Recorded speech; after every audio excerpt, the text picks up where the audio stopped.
Siamo in compagnia di Viviana Carlet, direttrice del Lago Film Fest.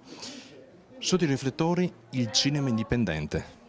Sì, quest'anno siamo arrivati all'8ª edizione, abbiamo ricevuto quest'anno oltre 2000 film da 86 paesi del mondo, ne abbiamo selezionati poco più di un centinaio, 115 in competizione, più ovviamente proiezioni speciali ed eventi. Noi abbiamo sempre continuato a crescere, ovviamente, soprattutto, no, ovviamente, ma soprattutto nella qualità. E speriamo, tempo permettendo, che questa edizione sia l'8ª edizione migliore del Lago Film Fest. Quest'anno incentrato anche sull'inchiesta giornalistica.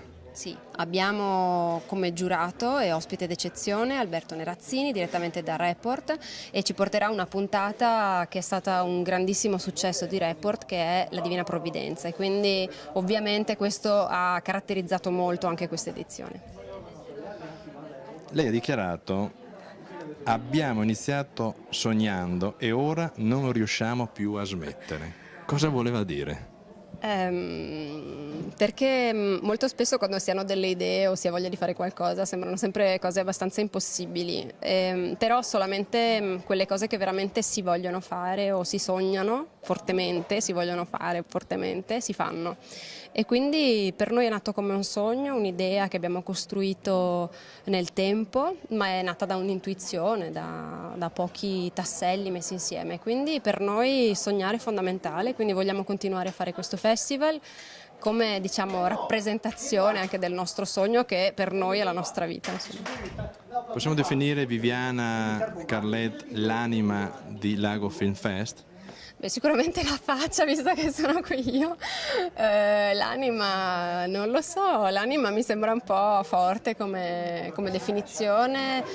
Sicuramente l'idea è venuta a me, questo ovviamente non si può negare, però l'animo è costruito da tutte le persone che alimentano il festival e lo costruiscono, quindi l'anima è composta, diciamo, è costruita nel tempo, ed è anche per questo che è così forte, proprio perché non sono solo io, ma perché ci sono molte persone con me. Un festival che va anche a valorizzare gli scorci di questo bel paese che è Revine Lago.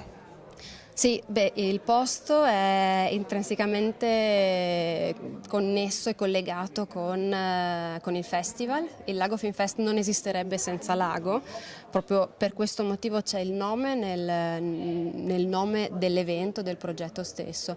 Però di più, diciamo, abbiamo costruito questo progetto all'interno del paese perché secondo noi era una sorta di grande salotto dove le diverse, diciamo, ricerche artistiche, le diverse persone, i diversi artisti potevano incontrarsi, e potevano incontrarsi solamente in un luogo così, molto informale e diretto.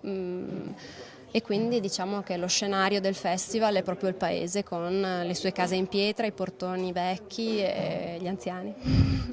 Uno scenario che può portare anche delle difficoltà organizzative. Sicuramente, però ovviamente prima di partire mi sono informata da altri amici che organizzavano festival in città molto grandi, in luoghi molto piccoli, in città magari più turistiche, e ogni cosa ovviamente ha i suoi problemi. Magari lì hanno più problemi, magari non lo so, mi hanno detto: guarda, noi se vogliamo fare un campeggio non possiamo farlo perché a Milano non è possibile ovviamente creare un campeggio. Poi dopo ho scoperto che neanche a Lago è possibile, ma noi ci proviamo lo stesso, però ovviamente qui è diverso, è come proprio una grande famiglia dove ognuno ha il suo orticello, e magari c'è chi te lo apre volentieri, c'è chi invece ha paura, o magari anche noi abbiamo ovviamente sbagliato in passato, quindi è sempre molto difficile relazionarsi con le persone. Però no, penso sia come ovunque, quando si realizza qualcosa ci sono le difficoltà normali, insomma, della vita, delle relazioni.